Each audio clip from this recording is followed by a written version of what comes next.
নমস্কাৰ motor vehicle actor ওপৰত video' এটা বনাবলৈ মোৰ ফ্ৰেণ্ডছ ফলোৱাৰৰ পৰা ৰিকুৱেষ্ট আহি আছে আৰু সেই প্ৰতি লক্ষ্য ৰাখি মই আজি ভিডিঅ'টো প্ৰস্তুত কৰিছোঁ। আজি ভিডিঅ'টো মই হাই স্পীড চালান মানে কি সেই বিষয়ে অলপ সবিশেষ জনাবৰ কাৰণে চেষ্টা কৰিম আৰু এই চালান হাই স্পীড চালান কেনেকৈ জেনেৰেট হয় সেই বিষয়ে আলোচনা কৰিম। হাই স্পীড চালান আপোনাৰ MV এক্টৰ 183 ধাৰা অনুসৰি হয় আৰু এই সাধাৰণতে আমি হাইৱেত আমি দেখা পাওঁ যে কিছুমান স্পীড লিমিট দিয়া থাকে 70, 80। মানে এইটোৰ অৰ্থ হ'ল যে এই স্পীড লিমিটৰ ওপৰত যদি কোনো গাড়ী যদি বাহন তেনেকৈ চলায় তেতিয়াহ'লে আপোনাৰ কি হয়, অট'মেটিক চালান জেনেৰেট হয়।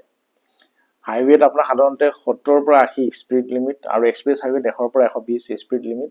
থাকে আৰু এইটো নটিফিকেশ্যনটো আপোনাৰ ধৰি লওক ৰাস্তাত দিয়া থাকে আৰু সেইটো স্পীড লিমিট ক্ৰছ কৰিলে আপোনাৰ 1000 পৰা 2000 টকা ফাইন হ'ব পাৰে আৰু এইটো বাৰে বাৰে কৰিলে তাতকৈ বেছি ফাইন হ'ব পাৰে। চালানটো অট'মেটিক জেনেৰেট হয় আৰু আপোনাৰ অট'মেটিক কেমেৰাত ধৰা পৰিলে ANPR চিষ্টেমত এইটো আপোনাৰ চালানটো আপোনাৰ চিষ্টেমত ইছ্যু হয়। কেমেৰাত আপোনাৰ যিটো ইণ্টাৰচেপ্টৰৰ বাহন ৰখি থাকে ৰাস্তাত বা তেনেকুৱা ধৰণৰ ধৰি লওক যদি ইলেক্ট্ৰনিক কেমেৰা আপোনাৰ ৰাস্তাত লগোৱা থাকে বা হাইৱেত লগোৱা থাকে তেতিয়াহ'লে আপোনাৰ ডাইৰেক্ট ইলেক্ট্ৰনিক চালান আপলোড হয় আৰু আপোনাৰ কেমেৰাত ধৰা পৰিলে আপোনাৰ গাড়ীৰ নম্বৰত সেই চালান অট'মেটিক জেনেৰেট হৈ যায়। তাত আপোনাৰ কোনো ধৰি লওক আপোনাৰ পুলিচৰ কথা নাই বা ট্ৰাফিক পুলিচে মোক কেতিয়া ধৰিলে কি ধৰিলে সেইবিলাক বিষয়ে তেনে কোনো কথা নাই। আপোনাৰ ইলেক্ট্ৰনিক কেমেৰাত যদি ধৰা পৰে তেতিয়াহ'লে আপোনাৰ সেই ইলেক্ট্ৰনিক কেমেৰাৰ জৰিয়তে এইটো চিষ্টেম তেনেকৈ বনাই থোৱা আছে আৰু সেইটো কেমেৰাত আপোনাৰ অট'মেটিক চালান জেনেৰেট হৈ যায় আৰু এই চালান আপুনি অনলাইন ই পৰিবহণ চিষ্টেমত গৈ চালান.পৰিবহণ.gov.in গৈ কিনে পে'মেণ্ট কৰাৰ অপশ্যন থাকে। তো গতিকে আপোনাৰ চালান আপোনাৰ হ'লে সেই চালানটো আপুনি তাতে অনলাইন পে'মেণ্ট কৰিব পাৰে আৰু কেতিয়াবা কিছুমানে কয় যে মই কেতিয়াও সেই গাড়ীখন মোৰ চালানত যিখন ফটো আপলোড কৰা আছে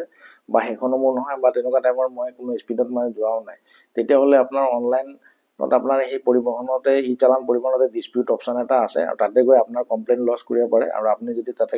প্ৰমাণ কৰিব পাৰে সঁচাই আপোনাৰ সেই বাহনখন আপোনাৰ নহয় তেতিয়াহ'লে আপোনাৰ চালানটো যিটো চালান আছে সেইটো আপোনাৰ কেঞ্চেল হৈ যায়। তো গতিকে আপোনাৰ সেই যিটো স্পীড লিমিট হাইৱেত যদি সেই স্পীড লিমিট য'ত আপোনাৰ নটিফিকেশ্যন দিয়া থাকে তেতিয়াহ'লে তেনেকুৱা জেগাত আপোনাৰ স্পীড লিমিট ক্ৰছ নকৰাই ভাল, নহ'লে আপোনাৰ সেইটো চালান আপোনাৰ চালান অট'মেটিক জেনেৰেট হৈ যাব আৰু সেই চালানটো পে'মেণ্ট কৰিব আপুনি বাধ্য হ'ব। নহ'লে আপোনাৰ ধৰি লওক কিছুমান তেনেকুৱা ছাৰ্ভিচ আপোনাৰ পলিউশ্যন আপুনি কৰিব নোৱাৰিব আৰু আপোনাৰ ধৰি লওক ট্ৰাফিক আপোনাৰ যেতিয়া ধৰি লওক গাড়ীখন বিক্ৰী কৰিলে বা তেনেকুৱা ধৰণৰ কোনো আপোনাৰ